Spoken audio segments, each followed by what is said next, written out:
Grossman, the Institute Director. We're pleased that you could join us today. A forum on this topic was actually scheduled for April 2020 and was the very first one canceled by the pandemic, if I remember correctly. So we're very happy to bring everyone back to discuss this important topic. A few IPSR announcements. We released yesterday a report on the new draft redistricting maps at our website. So you can see 84 pages of the best that mathematicians and economists could come up with in a week of every kind of measure that you might think about. Our next forum is on November 17th. It's on K through 12 learning loss during the pandemic and recovery. And a way too early save the date for the Michigan Political Leadership Program event. We've just announced our speaker, who will be Frank Luntz, on April 20th. So please join us for that. So I'm very excited about today's panel on economic development incentives, which we planned a while ago, but has taken on a new interest since the Ford electric vehicle announcements. Now, I know that on today's panel, we don't have anyone who's sort of gung-ho pro-economic development incentives. And we do try to normally represent diverse views, and we do have folks that want to improve the process as best that they can. But IPSR also wants to bring research to policy issues, and this happens to be an area where the research community has sort of reached different consensus than policymakers. So we wanted to represent that as well. To get started, I want to introduce our associate director, who's also has knowledge and experience in this area as well, Arnold Weinfeld. Thanks, Matt, and welcome everyone to today's session.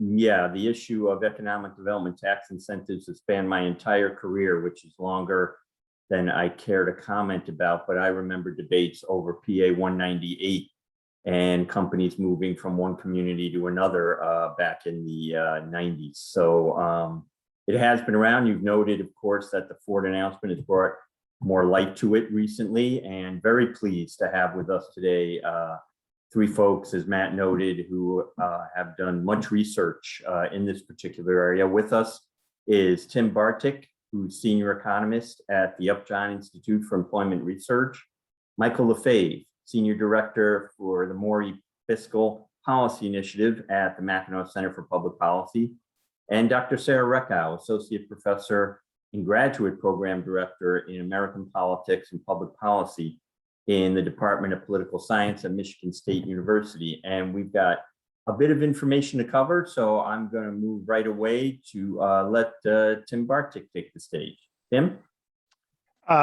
Thanks. I'm going to try to share my screen because I have a PowerPoint. Let's make sure this works. And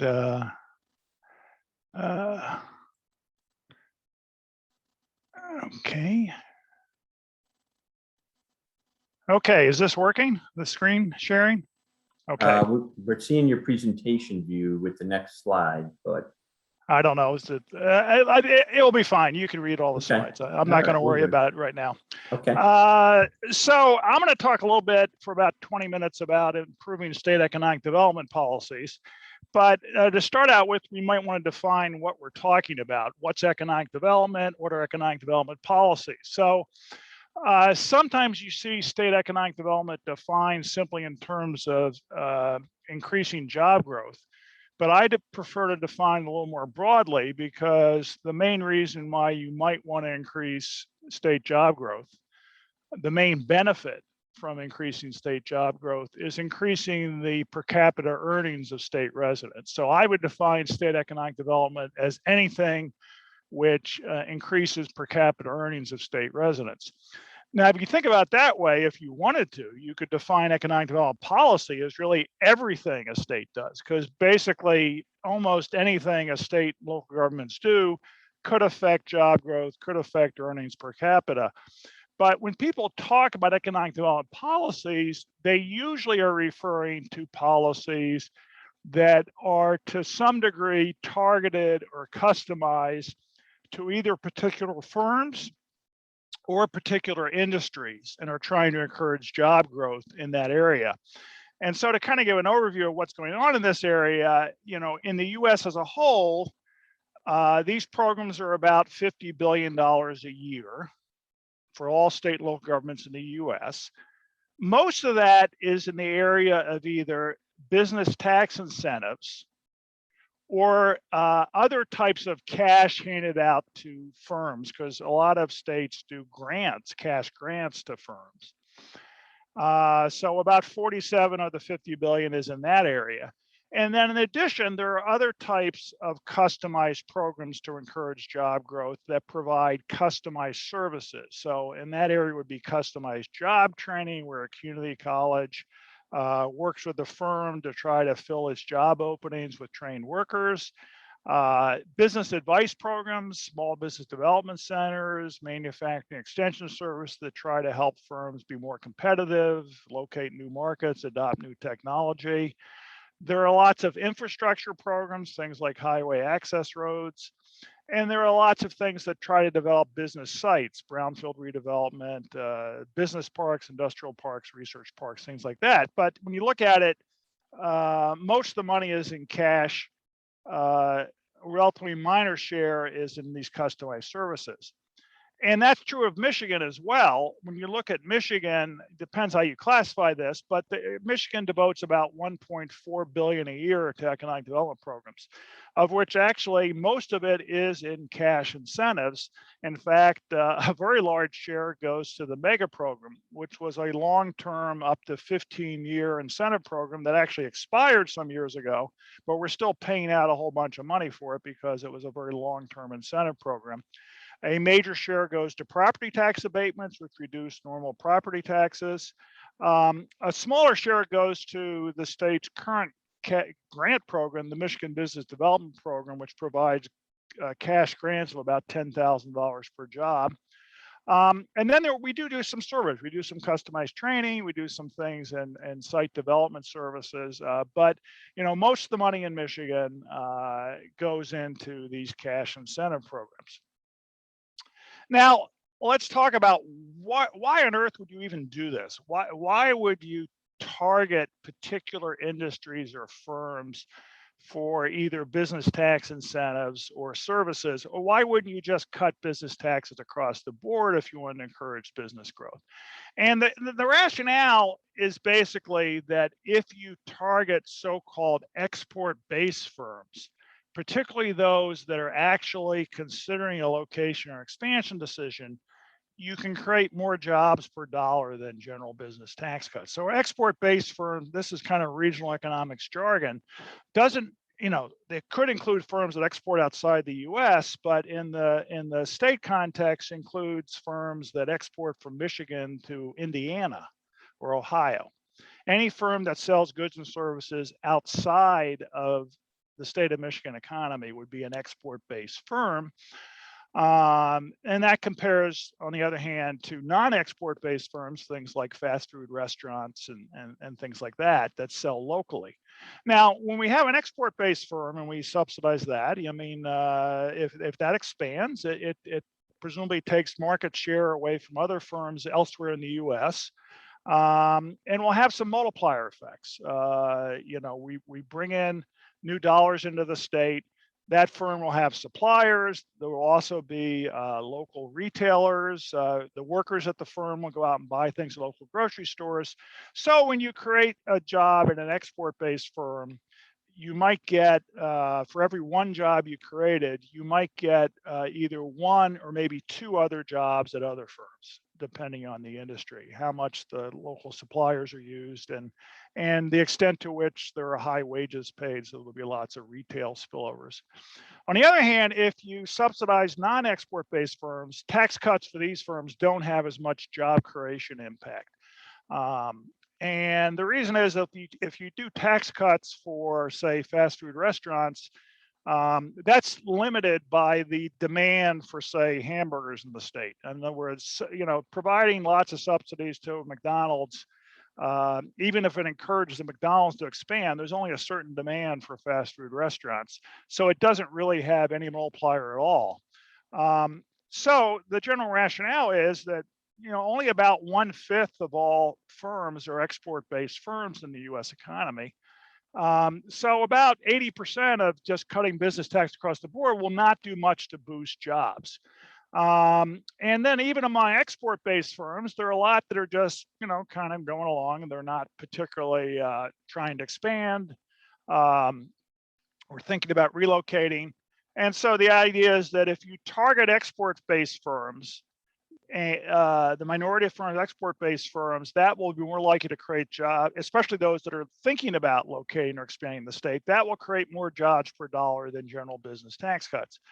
And now, of course, I should mention, there are a lot of reasons why you might want to change business taxes or local tax that have nothing to do with job creation. I'm just saying that as a job creation tool, general business tax cuts are pretty expensive per job created. This particular slide, based on research I've done, indicates a present value cost per permanent new job about $2 million.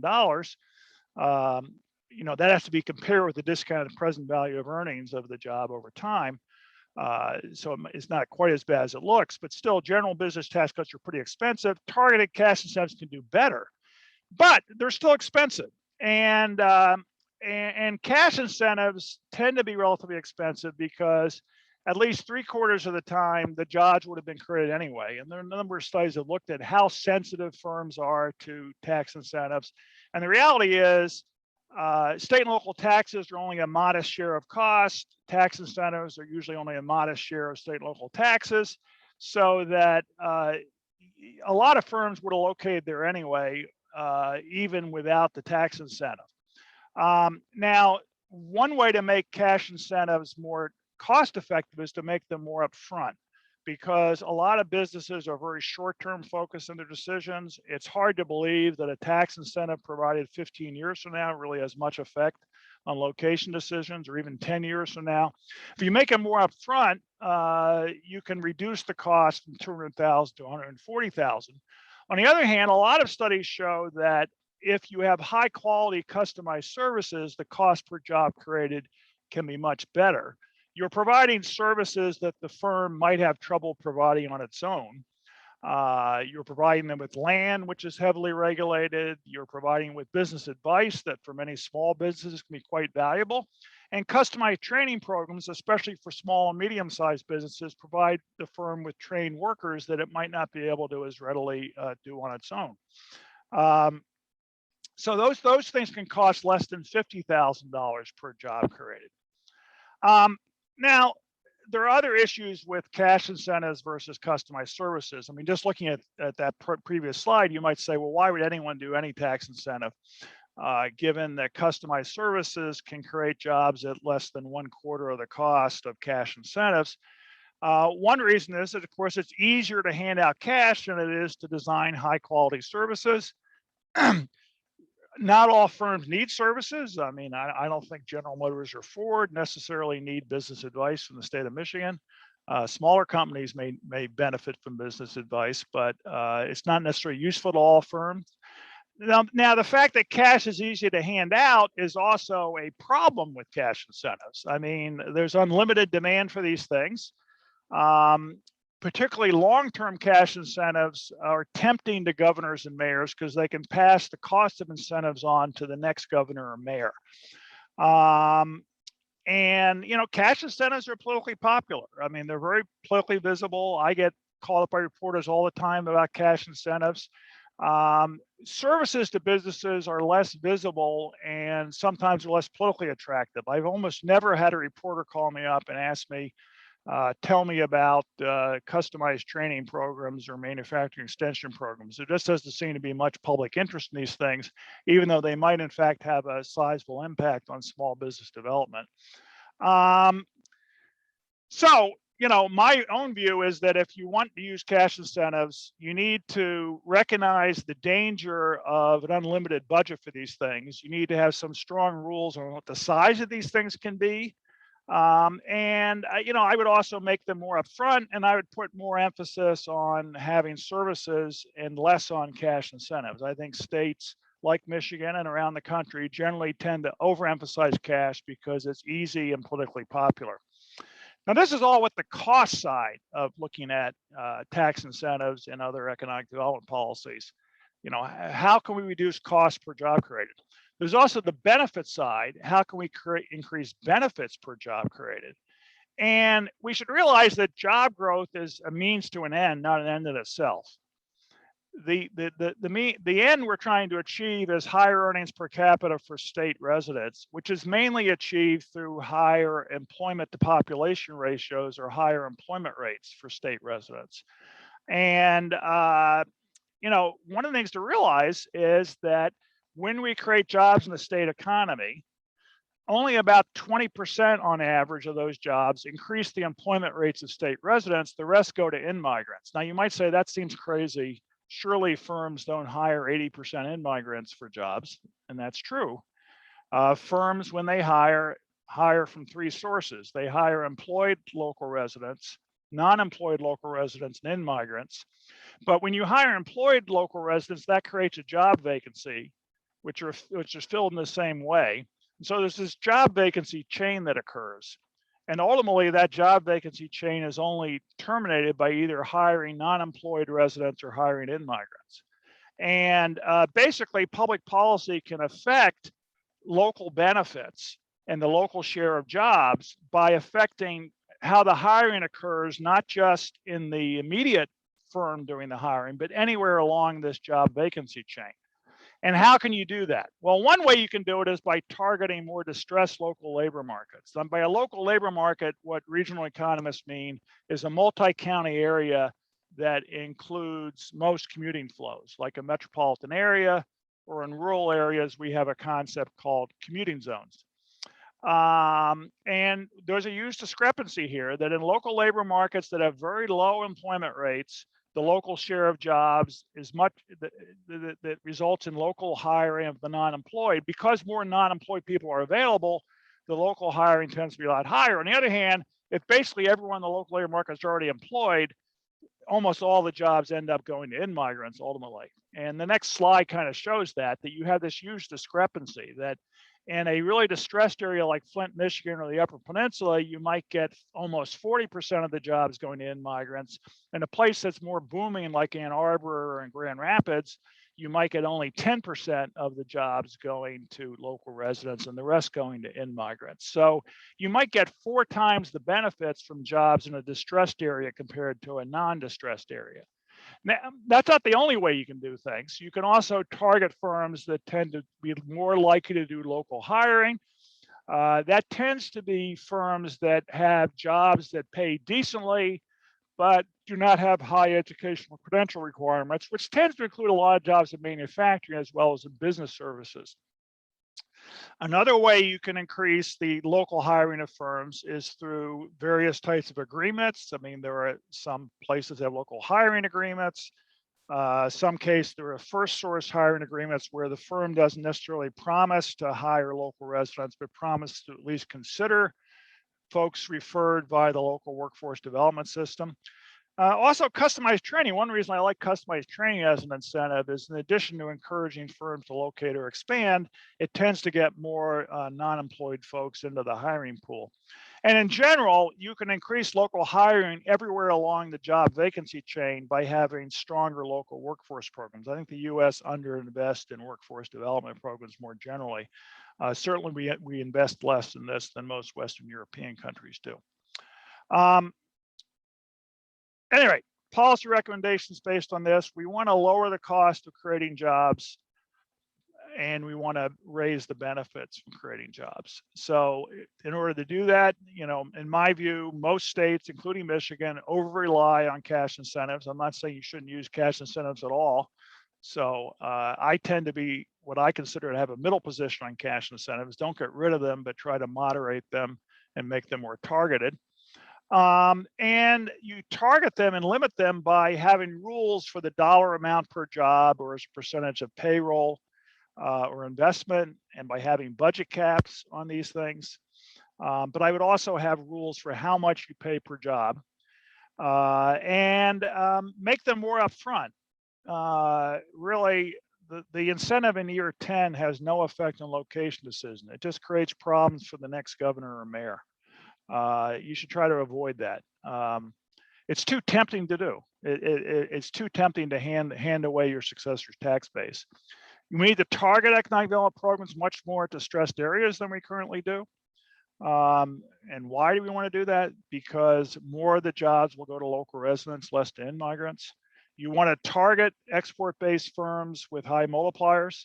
And then I think we want to, in general, have programs that work both with the incented firm and with firms more generally. We need stronger workforce programs that will help link people up in distressed neighborhoods with the available jobs. We don't do a good enough job of that. Well, let me stop there and make sure we have enough time for everyone to talk and for questions. Thanks, Tim. Right on time. Greatly appreciate that. There are some questions starting to pop in, but I think we'll move on to our next presenter, Michael Lefebvre. As soon as Tim can stop sharing his screen. There we go. Fantastic. Thanks again, Tim. Great presentation. Michael, you're up. Thank you, Arnold. The Mackinac Center has long had an interest in state and local economic development programs. On balance, we think the preponderance of evidence produced not only by the Mackinac Center about Michigan-specific programs, but those that lie outside the center that have been examined by scholars across the country show them to be ineffective. We also think they're have been shown to be very expensive and fundamentally unfair. And what I mean by that, of course, is it requires everyone to pay full freight while a favored few get fiscal favors from state or local units of government. The Mackinac Center actually wrote its first study on economic development back in the late 1980s, but then there was a pause there for a while until early in 1995 when events that were going on in the state of Michigan then sort of compelled us to. At the time, the sitting governor, John Engler, was opposed to incentives, and especially when he was Senate Majority Leader. But the loss of a General Motors plant early in his administration found him doing an about-face on incentives. There was a plant in Ypsilanti that was being considered to be kept open by General Motors, and a plant in Arlington, Texas. And General Motors closed the Ypsilanti plant. And he Engler had talked to Robert Stempel at the time, and Stempel said, look, we're not going to make this decision based on incentives. The state who won it, Texas, their Commerce Department even said incentives really didn't play a role. But the public relations fallout associated with the loss of the GM plant had the administration do something of an about face on incentives. And they jumped back in with this program that Tim had mentioned briefly called MEGA, the Michigan Economic Growth Authority. That was adopted in 1995, and it lasted between 95 and 2011. It was designed to hand out targeted tax credits that were refundable. And over the lifetime of the program, they struck something like 700 deals and offered $14 billion worth of incentives through those refundable tax credits alone.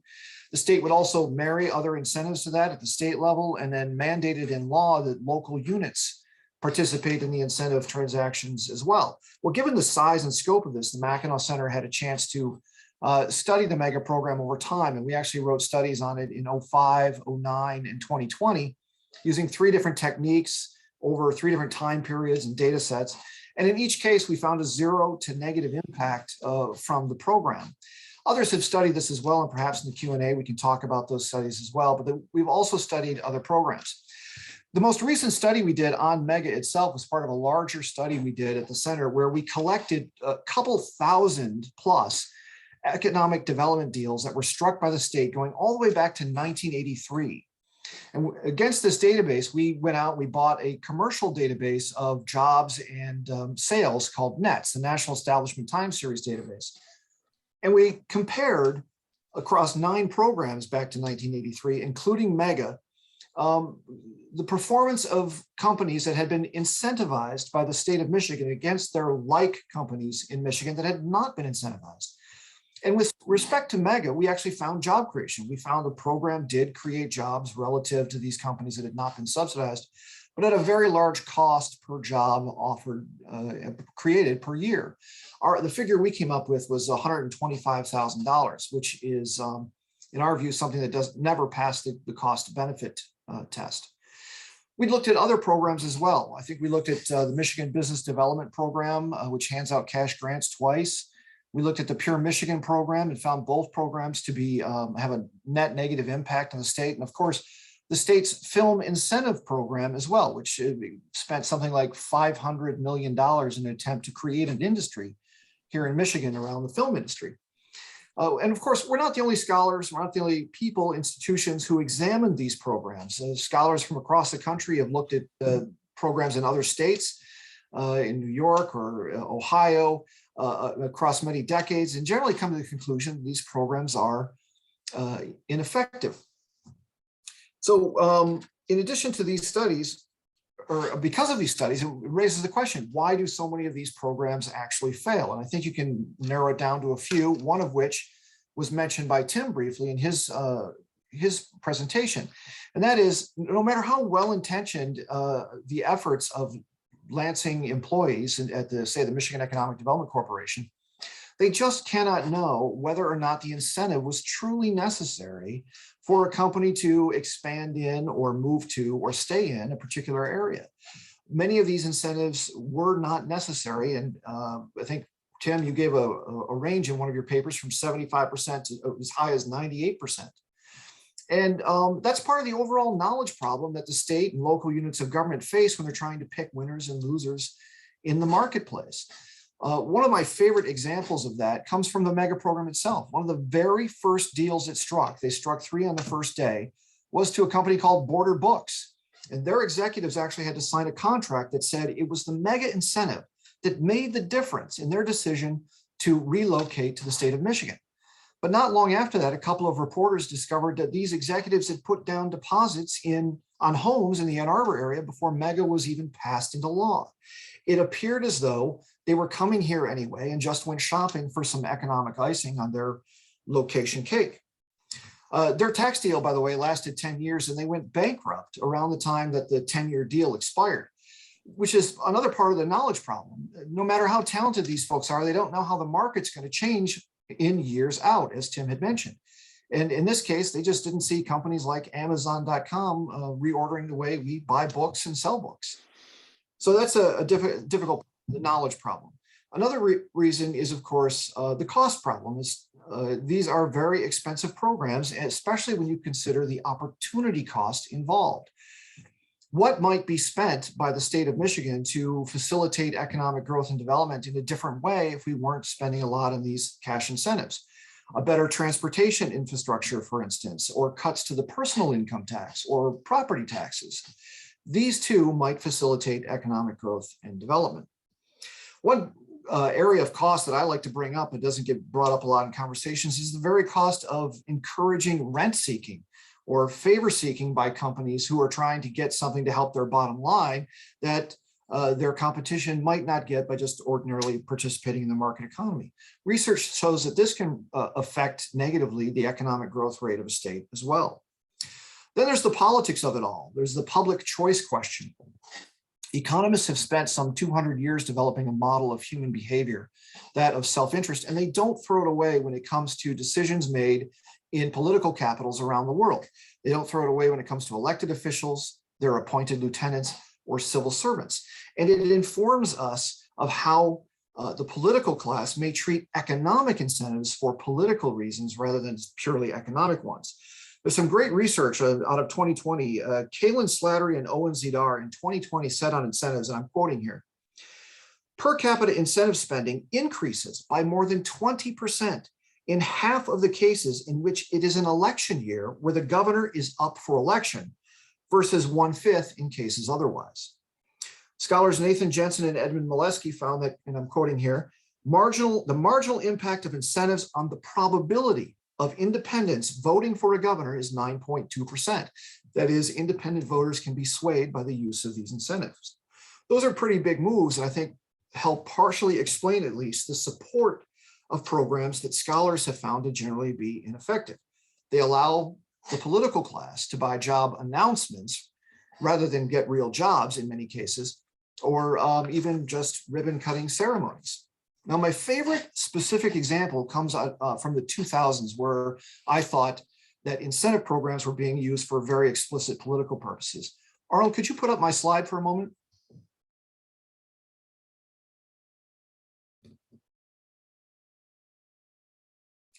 Well, the slide when it comes up, there we go. This is a 2003 press release where Republicans issued a multi-page press release announcing all the things they were going to do to fight for every Michigan jobs. Remember, in the aughts, jobs were the subject du jour. Jobs, jobs, jobs, and how we needed more of them and we're losing too many of them. They even held a press conference on a factory floor to announce all of them. And most of their ideas up front anyway were targeted incentive programs, including reauthorizing MEGA. Curious about this news, I called Speaker Johnson's office and I asked that the press release be faxed to me. They did so, but they accidentally attached their 13-page internal strategy document. Could you turn to the next slide, Arnold?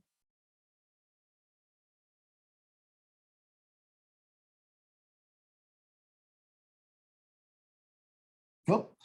Well, this internal strategy document was made up of a spreadsheet. It was about 12, 13 pages long. And they had columns describing the program. And there it is. You can see in the third column over, there's a status of the bill. The fourth column has the political value of the idea they were proposing. The fifth column has the press value of the idea they're proposing. But in 13 pages, there was no discussion of the economic value. They even included talking points that were pretty standard and are still used today. Thanks, Arnold. That's all I need from that one. In addition to this type of activity, we've also seen the MEDC go out and buy studies that argue in favor of some incentive or some involvement in the marketplace that they seem to want to get involved in beforehand, or they buy studies that purport to show that their programs that they're running are actually very effective, but a close look at them might suggest otherwise. The film incentive program is a great example. The MEDC hired a contractor. The contractor looked at a year's worth of data, declared the program a big hit because it created jobs, but the contractor left out 100% of the costs associated with the program itself. That doesn't work in the real world. Costs are associated, and later on, when another study was bought and costs were included in there, it showed the program had a net negative impact on the state treasury. About $500 million again was spent on that with little to show for it in terms of jobs. The Pure Michigan program, the state hires a consultant to calculate a return on investment on that. And it comes up very positively, except the contractor refuses to explain how he came to his conclusions. And I've been working years trying to get them to do so because I question whether or not the Pure Michigan program really does have a positive impact. And the list goes on. There are other studies that I could mention, but no need to do so now. So the political class has an incentive, their own built incentive, to ignore the mountain of academic scholarship that exists out there when it doesn't comport with their own incentives to look successful. It's as if politicians and their lieutenants are willing to say, these programs work because they say we do. So what are some possible solutions? For 20 years, I've been arguing that these programs are ineffective, and the response that I get from politicians and their lieutenants is, we can't unilaterally disarm. But few have ever spoken about multilateral disarmament. So there's good news, and there's some legislation in Michigan and 14 other states that have been introduced that would create a state compact, so that once a number of states got together, say 25 of them, and they all agree to disarm together, then politicians and others who feel a lot of pressure to use these incentives can leap together and hopefully disarm from the current economic war between the states. Second, there is the demand for greater transparency and accountability, which I think is necessary. Good news on that front too. There's legislation that's been introduced that would help do that. One piece of it that I really like is something that would mandate that the details of every incentive deal become public days before the board that authorizes these actually votes to have the deal struck or not. Usually once the time they get to a board, it's been vetted and they're going to approve the deal anyway. I think if this legislation had been in place in, say, Wisconsin a few years ago, voters, taxpayers would have rejected the Foxconn deal, which it turned out to be something of a fiscal debacle for the state of Wisconsin at the time, among other changes. Third, I think the states need to be required to perform better cost benefit analyses, and ones that include things like opportunity cost. I've seen this done in other states like Florida, and I think it's a very effective way of placing the cost of incentive in perspective. Believe it or not, there is a developer subsidy legislation from a few years back, and they actually mandated that a cost benefit analysis be done and that it should be shown to be a net positive for the state. And that legislation is apparently before legislators now to be renewed, and they're actually striking from the bill that language that mandates a cost benefit analysis be done, which is disappointing. Then there's continue to educate. Jensen and Milewski, who I've already mentioned, have noted that among their other findings, independent voters can be swayed on the incentive question by simply presenting them with a picture of what else could be bought if it wasn't for these incentives. Lastly, I think we should address jobs and development concerns of program supporters by offering solid across the board solutions, such as greater competition in the utility industry to lower electricity costs, perhaps personal income tax or local property tax cuts, and of course, sound investments in real public goods like transportation infrastructure, roads and bridges. With that, I'll turn this back over to Arnold. Thanks, Mike, for that presentation. As a former legislative staffer, I could only chuckle at the spreadsheet that you received. You know, that's shocking. And of course, you have in your remarks have shown once again that one of the first rules of politics is perception is everything. So appreciate that. And we will get to questions after our last speaker, Dr. Sarah Reckow, Michigan State University's Political Science Department. Sarah? Hi, thanks for having me. I'm going to share my screen. I have a PowerPoint.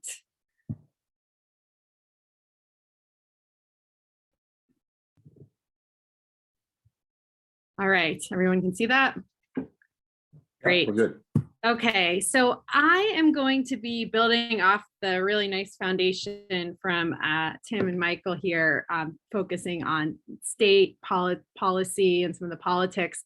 And what I'm going to do is take more of that emphasis to the local level, focusing on some of the consequences of this policy approach in local politics, including cities in Michigan. And this picture here might be familiar to some folks. This is Detroit Mayor Mike Duggan standing in front of the Michigan Central train station in Detroit, announcing the project involving Ford, which will be a massive redevelopment of the train station facility. That also involves a very large package of subsidies that are both state and local incentives. So I think I actually have the picture here of the book that I think Michael referenced multiple times, Jensen and Milewski. And that groundwork is right where I'm going to begin. Incentives are popular among politicians. And yes, it's both a political argument as well as the fact that politicians believe they work. So, you know, many of these local leaders at each level of government, both governors and mayors, do tend to believe that without subsidies that they wouldn't be able to, you know, get these developments or recruit these companies. So this survey of mayors, 84% of mayors saying incentives are good policy for their city, but there also are political incentives, and the Jensen and Milewski book really does hit this home and hit it home at every level of government. So it applies to governors and it applies to mayors. We see them behaving in ways that show that they see incentives as a way to benefit politically because they can claim credit, right? So I just showed the picture of Mayor Duggan, that opportunity to stand in front of a major project and to be able to say, I'm bringing this investment, I'm involved in bringing this company to our community, is incredibly important politically. And there's perhaps no better example of how popular incentives are with local officials than the perhaps now infamous Amazon HQ2 competition, when Amazon announced that they were going to build a second corporate headquarters someplace other than Seattle. and gave cities and communities all over the country the opportunity to compete for that headquarters. And we saw this enormous set of offers from cities saying, oh, here are the gold-plated incentive packages we're going to offer to Amazon, this very profitable company. And in the end, Amazon did end up selecting at first 2 sites, one of which was New York City. And we saw Mayor Bill de Blasio, being very pleased with that when that announcement came out. But we also saw some of the fallout from this. So there was quite a bit of coverage of the Amazon situation, including $2.5 billion in tax breaks that Amazon was going to get from the New York deal. And that can be a bad look when it involves a company led by the richest man in the world, Jeff Bezos. And so we are seeing more attention to this side of the story. And of course, the Amazon headquarters in New York, that whole deal wound up actually falling through with a lot of pressure and negative attention against that development. So what about some more evidence on the local side and how this impacts cities and city tax revenues? So one thing you'll see is when local officials talk about incentives, there's the tendency in arguing that, oh, this development wouldn't have occurred without the incentives, to treat it as if there's not going to be losses in revenue. But we're now seeing the opportunity to track this more. And this is coming from cities' comprehensive annual financial reports. They have to report every year on a whole host of indicators related to budget in the city. And in the last 5 years or so, a group called the General Accounting Standards Board is now requiring cities to report revenue losses to tax subsidies based on this argument that tax abatement programs can have substantial effect on government's ability to generate revenue and their overall fiscal health. And so I've been compiling this data and looking at it across large cities and tracking Michigan cities as well. And so what you're seeing in the graph here shows per capita city revenue losses to tax subsidies. These are the 30 cities with the highest per capita losses in 2018. One thing I did was I excluded housing related subsidies and programs. This is sort of debatable, but a lot of the housing programs do incentivize affordable housing. So I took that out. So this is going to be anything that does not deal with housing. And what you'll notice is that 2 Michigan cities appear in the top 30. Detroit and Warren, Michigan have some of the higher per capita revenue losses. And out of 68 cities in this data set, they reported a total of $3.8 billion in revenue losses to non-housing subsidies. You'll notice that some are exceptionally high outliers here, including New York City and Kansas City. So taking this more closely focus on Michigan, and again, this is 2018 data. So these are 5 large cities in Michigan, and this is their total non-housing tax subsidy revenue losses. So Detroit, largest city, also up there at the top in terms of the most tax revenue loss. Warren, Grand Rapids, and Sterling Heights are all above $1 million for the year. Ann Arbor, notably, is not doing nearly as much of this as cities of similar size in the state. So what then can we say about the politics here beyond this issue that people are noticing that there are revenue losses to subsidies, that we've had high profile situations like the Amazon HQ2 situation. And one question is, for local communities, there's the issue of the cost of development in the local community. So for example, if you're going to have a very large development project in your community, what's that going to mean? It's going to mean a lot of construction noise. It's going to mean a lot of traffic and disruption, a lot of dust, right? This is simply the basics of construction. And communities are also noticing that this process involves subsidies, that developers are getting paid something out of this process, and beginning to question, what about the local community in the site where the development is taking place? So these photos represent protests and mobilizing around this idea of something called community benefits agreements. And they're in 3 different cities, Atlanta, Nashville, and Chicago. So what is a community benefits agreement? It involves the following. It requires a developer to agree to mitigate impacts and provide some amenities to the impacted community. It can be negotiated by the developer and other parties. And this can be somewhat open-ended as to who is negotiating with the developer. And most notably, it can involve groups that are non-governmental groups. So it may include the city government, but it could include community-based organizations, unions, and other nonprofits. And at the end of the process, when a community benefits agreement is worked out, they actually do sign a contract. But there are, kind of lingering questions about the legal standing of these contracts and their enforcement. That being said, even with those questions in mind, community benefits agreements are becoming quite popular in the United States. So with the help of some intrepid research assistants, I've tried to track down every CBA in the United States and locate the agreements and where they're taking place. And as you can see, it's been quite an upward trajectory since these began in the late 1990s. The first community benefits agreement was in Los Angeles. It was the LA Live development, which you might be familiar with as the Staples Center. It's a large subsidized entertainment district. And so what might come out of a CBA, having looked at a lot of these, and I'll share some more specific examples from here in Michigan, is communities might try to negotiate for affordable housing, local hiring provisions, living wage, amenities or support for things like parks in the area. And it might involve actually direct payments where the developer pays money to a nonprofit or to the schools or to a city government. However, the research on the follow through on these agreements does suggest that they do not always produce the outcomes that were originally agreed to. And again, this gets to this question of the enforceability of these agreements.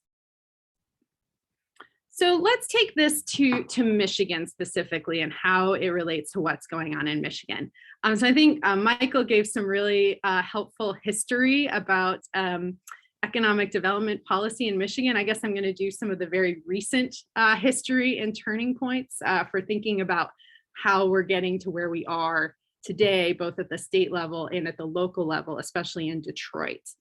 So if you recall in 2011 that Governor Snyder had talked a lot about his opposition and concerns with subsidies and the use of these in economic development. And so he proposed a budget that would cut subsidies, including things like eliminating the film incentives program. And it did reduce a lot of what had been going on in previous years. Yet only 2 years later, in 2013, a major new subsidized project, the Little Caesars Arena, which is now located in Detroit and has been built, got the green light. And they, in going forward with that project, the developer went to the state as well as local officials seeking a variety of incentives for that project. Yet in the very same year, Detroit became the largest city in the United States to declare municipal bankruptcy. And the convergence of these two events did have some political consequences, particularly in the city of Detroit. So we saw in 2014 the founding of a group called Equitable Detroit Coalition. And organizers in Detroit were noticing that on the one hand, here's our city declaring bankruptcy, dealing with major problems with revenue and the ability to support the local infrastructure of the city. And yet at the very same time, seeing a major stadium project receive massive incentives. I think it's also really important to point out how race in politics plays a role in this. That time and again, the incentives are going to developers who are overwhelmingly, in fact, basically all of them white. And the organizers in the Equitable Detroit Coalition happen to be majority women of color, which this Metro Times cover sort of highlights that dynamic. So what happened in Detroit by 2016 is that local voters had the opportunity to vote on two possible proposals for a community benefits ordinance in Detroit. So the Equitable Detroit Coalition put forward one of these proposals based on what had been happening around the country with the idea of CBAs. The city council then added a different proposal. It's important to point out the Equitable Detroit Coalition proposal would have had more projects having to go through the CBA process. But the one that passed was Proposal B, the council's proposal. And this requires that every project over 75 million in value that gets more than $1 million in tax abatements or land has to go through a community benefits process, which involves negotiations between the developer and a 9-member neighborhood advisory council. This makes Detroit the first city in the US to adopt a community benefits ordinance. So there is this required process for the city for all developments, and this is kind of an important and unique development in Detroit. Added to that, in the very same year in 2016, and I suspect very much in response to the politics that was developing around these concerns about incentives, and was the city, were community residents in the city of Detroit in fact benefiting from all these developments, the mayor, Mike Duggan, signed an executive order.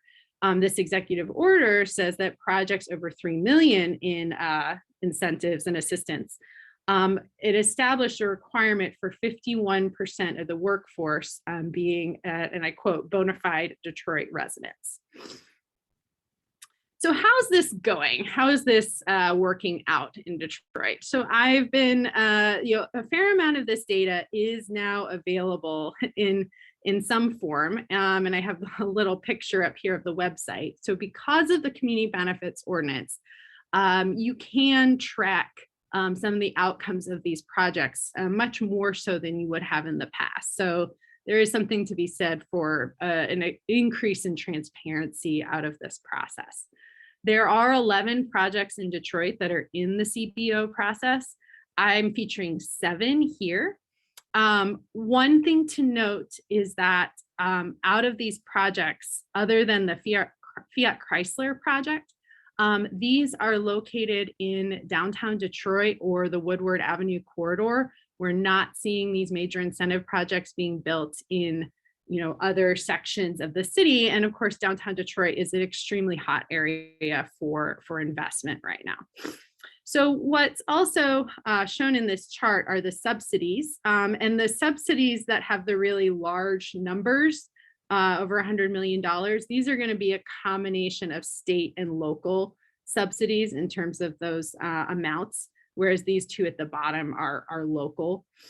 And then I'm just providing, there's a lot more to this that I could share, but some examples of the kinds of benefits that are being paid as an outcome of the community benefits agreement, just to give you a sense of the range of things that developers are agreeing to as a part of this process.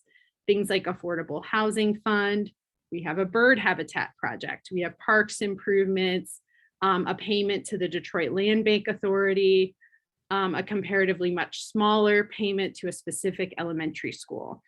So this gives you a sense of what these are, what kinds of things are being produced out of the community benefits agreement. What you don't see is the kind of money that might just go into general revenues, which of course is what is being lost as a consequence of the subsidies.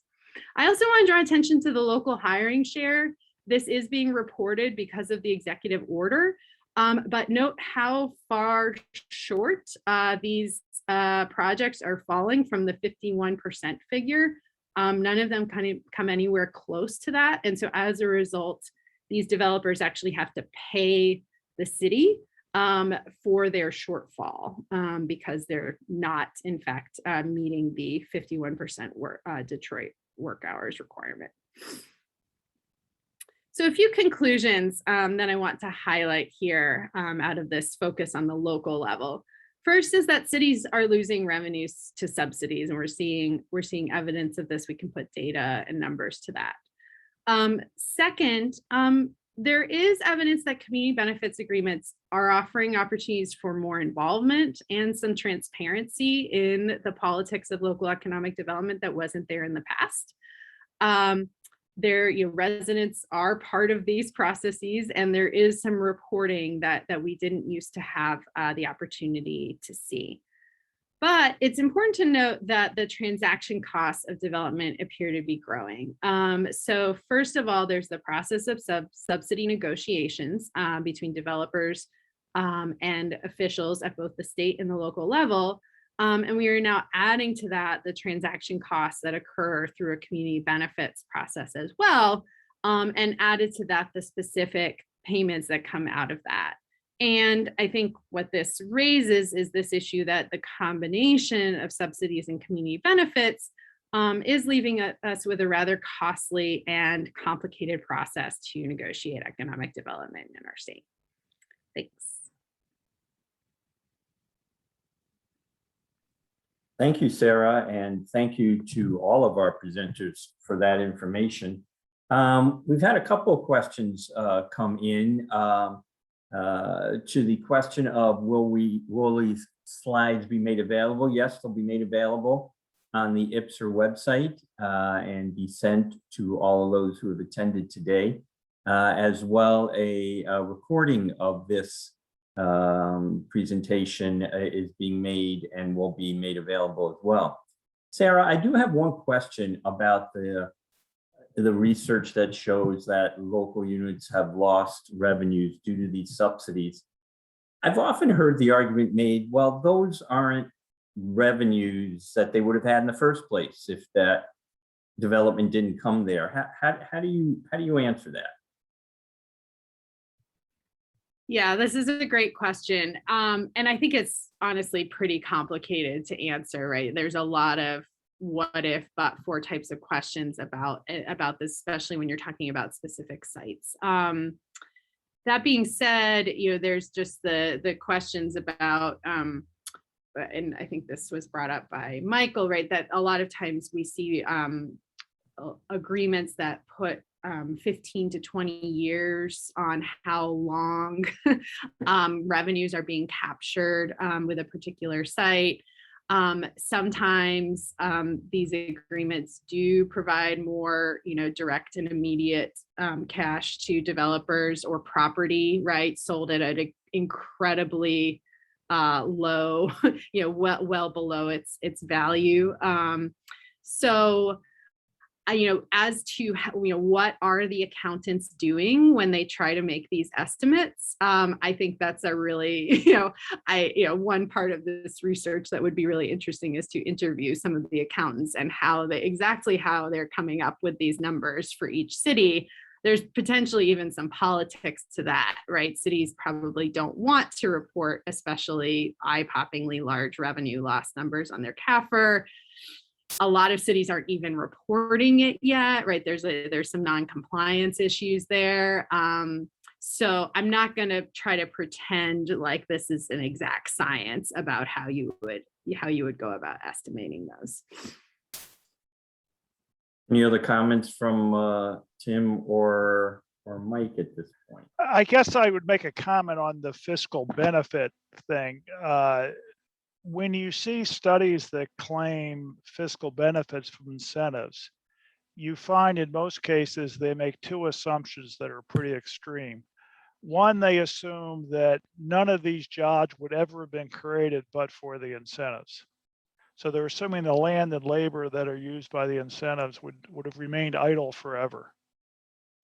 The second thing they tend to ignore is that let's look at the revenue side and not look at the spending side. So when you attract jobs, you attract people. More growth requires public services spending to increase. Otherwise, the quality of public services deteriorates. You get higher class sizes, lower police response time. So, you need to adopt a little more conservative. Now, the fact that these programs don't make money for the state doesn't necessarily mean they're bad, because creating jobs can be very valuable. If you're creating jobs in the Upper Peninsula, Flint, Detroit, many areas, that's incredibly valuable. So I think it's certainly proper for government to be concerned about job creation, but not at any price. And I don't think we should assume there's a free lunch here. In general, there isn't. When growth brings both revenues and cost. Thanks, Tim. A couple of other questions have come in. I think a couple of them are actually for you, Sarah. One is, have you found situations when development doesn't follow the agreement? And if so, what type of enforcement has occurred, or does any enforcement occur? Yeah, that's a really good question. It does tend to be that for enforcement to occur, if the city government is involved, that's an important factor. So that's kind of what we're seeing in Detroit. The fact that the city government is involved is the reason I could even provide any information on what had actually been paid out and to whom, and the fact that it's being monitored, is that the city is providing that enforcement mechanism. So you see in other places, sometimes CBAs negotiated entirely separate from the local government. And it's in those cases where the enforcement can just simply not occur and things never happen. Yeah. And then as a follow-up, do you have any recommendations or suggestions on how to improve the performance on meeting local hiring requirements that we often find in a CBA? I mean, that sounds like local hiring requirements to me sound like a skilled workforce question that would involve, a lot of other parties, not just the local unit of government and the company involved, but other entities as well. Absolutely. Well, and what you do see in a lot of the Detroit CBAs is quite a lot of the payments going to career tech through the schools, or to a program called Grow Detroit's Young Talent, which I believe is an initiative that the Duggan administration has. So there is this workforce training element to sort of what they're paying off when they make these agreements. What it doesn't seem to answer to me as like on a more holistic level is that are these kind of side payments what it takes to do effective workforce training for the city of Detroit, or are we just kind of skimming off a few things to get an agreement? Because the real end goal in these is getting the development through. That's what the parties are working on. And I don't know that this is how we systematically want to fund a good workforce training program, which is probably a lot of the underlying issue here, right? It's an issue of skilled labor jobs and individuals having the necessary training and access to participate fully in those jobs. Well, our time is winding down here. Just wanted to see if any of you have any final thoughts on this particular topic, and no doubt going to continue to be a matter of public discussion given the Ford announcement, given the reaction to the Ford announcement, and we're moving into an election year. So as Mike has confirmed for us, perception is everything. So what any other advice for policymakers and or the public on the use of economic development incentives?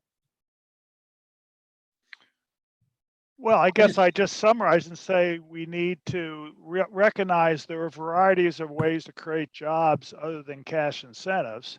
And so you can have, and actually the whole Ford thing revealed that. I mean, what they stated as their reason was largely due to the availability of land and sufficient sites. And that actually is a key driving factor in many decisions. I remember when I was getting into this area many years ago, back in the 1980s in Tennessee, I was doing a study of Tennessee's economic development programs. I interviewed a company that are located in actually Chattanooga. And I asked them, what role the incentives play in your decision? And they said, well, the incentives were nice. We appreciated them. But really the main factor was there was an empty factory there. It was suitable for our needs. It was zoned for industry. It had good highway access to markets, and so our workers could get to the job. And we knew that if we located this site, we could quickly get into production, which was very important to meeting the market demand we were trying to meet at the time. And so I do think that people need to realize that, look, let's look at some of the basic factors of production, land and labor and other resources. And let's make sure that we have the right land and labor in Michigan to really generate job growth in the state. Mike, any closing comments? Sure. I would also like to summarize. I think the majority of the academic evidence out there is more than suggests these programs are ineffective. So if they are, if the state continues to run them, local units continue to run them, they need to be used more judiciously and more transparently, and there need to be consequences for the failure of the companies to deliver. Particularly if they deliver, are compensated, and then eliminate any jobs they had promised to create as a result of those. Sarah, any closing thoughts? I think simply that the state policy view has these ripple effects into the local level, right? And so we see states competing, and then we see our local governments engaging in the same process of competition. But at the local level, the sort of immediate effects and consequences, including some of the downsides, whether it be the revenue loss or the actual, experience of going through a massive redevelopment project, are felt in a much more immediate way. And so we can see the politics of that playing out, I think, in ways that are making it much, much more controversial than perhaps it's been in the past, when folks have kind of been able to keep going with this as a routine part of economic development. Well, I want to thank our presenters for taking time from their busy schedule, and our attendees for being a part of this session today. Very interesting topic, and one that no doubt is going to continue to be in the public realm over the course of time. As Matt noted, our next forum will be on November the 19th, and look for more information in the coming weeks on that. Thank you all.